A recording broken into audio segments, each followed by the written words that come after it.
This is Rhonda Brooks of Farm Journal Media, and I'm here with Missy Bauer, field agronomist for Farm Journal in South Central Michigan.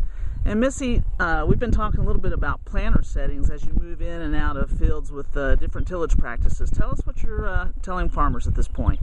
Well, I think that's really important to think about. You know, if you're going into a field that's more of a no-till environment like we have here, there's going to be different settings that we look on the planter in comparison to maybe a field where you have done some tillage in. So the point I want to make is that as you're switching from field to field under different tillage systems, you need to reevaluate where your planting depth is on the planter, as well as the down pressure that you're carrying on the gauge wheels, and maybe even your closing wheels we'll want to look at too. So when you first get into that field, if it's a new tillage system, pull in there and start to do some checks. Okay, number one, check your planting depth.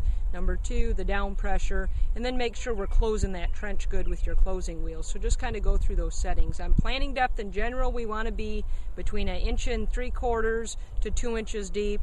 Unless you're starting to get real dry, then we might have to go deeper for moisture. But in a lot of places, probably around that 2 inches is going to be pretty good for starting off the season. All right. I know some guys that are getting a lot of moisture are wanting to go more shallow. Is that okay or not?